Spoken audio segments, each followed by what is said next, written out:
So, do you want to talk about what you think happened? The interview's already half over, so I'm not sure what to do with the science here, because we don't want to get overly lost in it, because I have some other questions, but people are probably wondering. Well, in order to do what we just discussed, in order to have free fall, you have to eliminate the resistance. And the only plausible way that could have happened is for the use of explosives. When NIST was asked, did they look at explosives? The way they said was, well, they considered it was not a credible hypothesis. And they based that on there were no sounds that were loud enough. And what they did was they basically phonied up a very loud estimate of how much sound it would have generated to blow up one of these columns. And it was not at all a realistic estimate. And then they asserted that there were no sounds in the videos or in the reports that came up to that level of loudness, and therefore there were no explosives used. There were lots of reports of explosions, and there's audio evidence of explosions. In fact, the most recent of the videos that I've done, you can find out on my website. In fact, I put it way up at the very top. It's the most recent one. Go through there, and we found a video that actually has the recording of some of these sounds. There's a little brief interval where there's 2 blasts and a slight pause, and then 7 more very regularly spaced blasts, all within just a couple of seconds. One of the first responders described that he was listening to it. It went thoom, thoom, thoom, thoom, thoom, just like that. That was Craig Bartmers, a policeman. That was part of his testimony. And it sounds just like that. You hear this sequence of blasts. This was done with a microphone very much like the one that's sticking in my face right now. It was something that was intended to pick up voices from inches away. And still in the background from several blocks away, it was picking up these explosions. If you watch other videos of Building 7 coming down, you will see that it does not show the whole event. Well, actually, it seems to me I heard a tape over and over again about his name is well known. He's a very rich person who owned the building or something, that now's the time to pull the building, to pull it, which meant demolish it. So that's pretty big evidence, too. Right. Silverstein is his name? Right. Yeah, as the owner of the World Trade Center, at least Building 7, and I think he was actually had leased the other buildings as well. But even beside him, he tries to wiggle out of that and saying he wasn't really saying to demolish it, but in the context of that's clear what he meant. But even to support that, there were so many other, if you just listen to the other testimony on the same day, there were so many other newscasters, and there were policemen and firemen all talking about how the building was either going to come down or they were going to take it down. They were sort of vague on just how. But there are so many reports that this was going to be taken down that you don't have to just rely on his. He was trying to imply that it was a last-minute decision that because of conditions they were going to make it happen.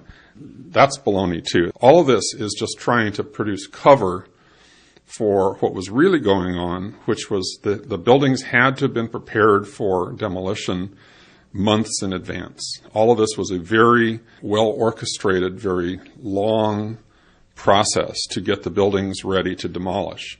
Also, they had to be coordinated. The demolition of the buildings had to be coordinated with the flights. They had to be coordinated with the military to not shoot down the flights. They had to be coordinated with all the cover stories that were released right as things were happening. You have people explaining why Building 7 came down as Building 7 was coming down, and in some cases before Building 7 came down. They already had complete rationales for it. You even had to have the passports printed up and ready to place on the street in New York City and at the Pennsylvania crash site. I mean, we're getting into the area of the ridiculous here. But even those little things indicated foreknowledge and participation in the overall event. So there are things here that you don't have to be a scientist to see that this was an orchestrated event, top to bottom. And as soon as some of the elements you can see involved inside participation, it means everything had to have been orchestrated. Because if you knew Building 7 was going to come down, on the day that the planes hit the tower, you had to know the planes were going to hit the tower, for instance. Well, there's so much to talk about, and I haven't actually been involved in any of this or keeping track of it for the last few years. I paid a lot of attention at the beginning and was organizing to get more information and to kind of wake people up around this whole story, which has in fact really changed our world. But then I don't know. I can't and don't need to give you a reason now why I pulled back from that and have been doing plenty of other things. But there certainly are a large number of people speaking up about a lot of different aspects of this story, and it's very important to hear what you have to say, David Chandler.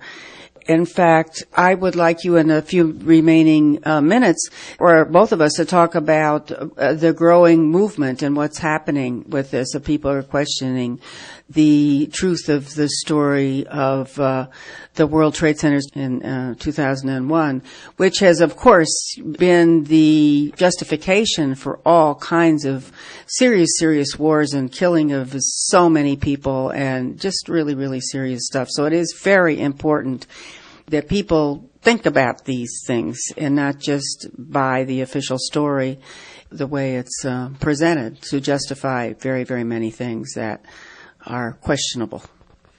What's your opinion or what's your experience? Because you're much more involved in this than I am, to say the least. Well, people like myself who have some technical background, some of the people I talk to, they have this, like a glaze comes over their eyes when you mention 9/11. Like, there's an attempt to discredit any kind of investigation of this and, to try to label people as kooks and, the whole term conspiracy theory. It's sort of a term that has no substance to it because it's not about whether you do or don't believe there's a conspiracy. It's about whether you're accepting the government story or trying to assert that the government was somehow part of the evildoers, so to speak.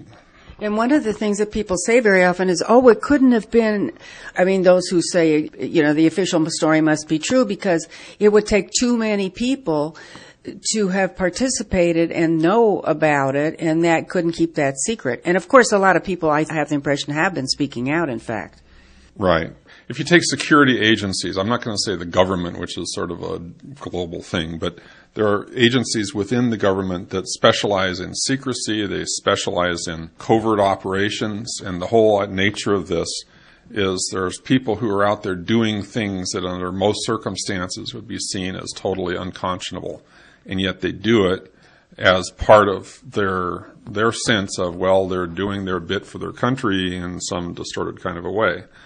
So, yeah, there are people who are out there like that. And how it was pulled off, I don't know. I do know that we've destabilized countries all over the world, and there's so many of these things that go on in a general basis that all of a sudden, because it's happening within our own borders, that, it can't happen. Well, I think there are mechanisms out there for making these things happen. I don't really have to start at that end, though. I just look at the buildings, and I know these could not have come down the way they told us they did. I see blatant evidence of participation in a cover-up at a ludicrous level. There's no way this is for real, the way they tell us. And then you look at the physics of what's happening from a more technical perspective, it reinforces that. There's no way these buildings could crush themselves. I did a paper on the North Tower, on the way like a dozen floors at the top, coming down, supposedly crashing into the 98 undamaged floors. Remember, the fire was only one zone. Okay, so you get the floor started.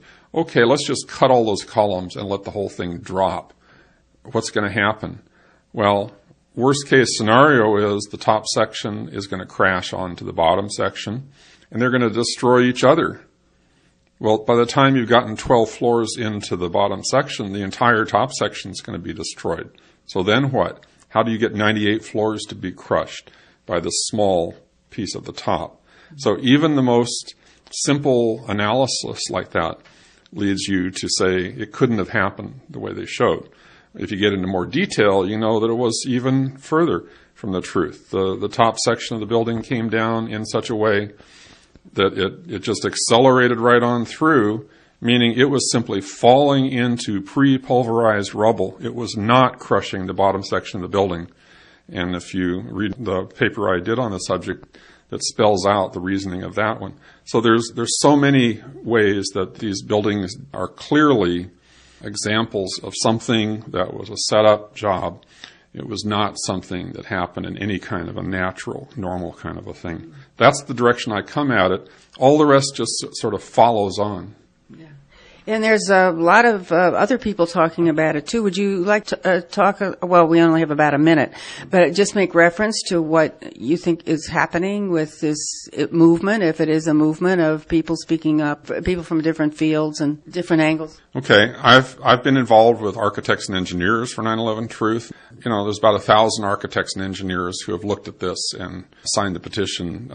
There's a lot of others. Anybody can go in there and you can make your own statement there as well. But they separate out those that are architects or engineers. I'm actually in the other category because I teach physics, and that's not an architect and that's not an engineer.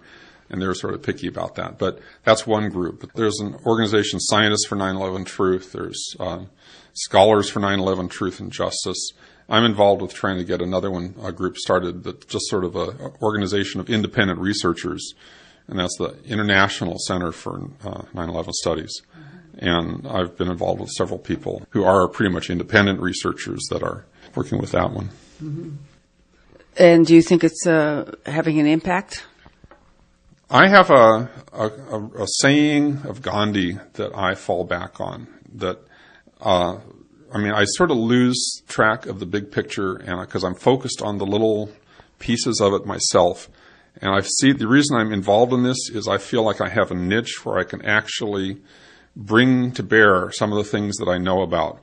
And this quote by Gandhi is that anything you do will be insignificant, but it's very important that you do it. Mm-hmm.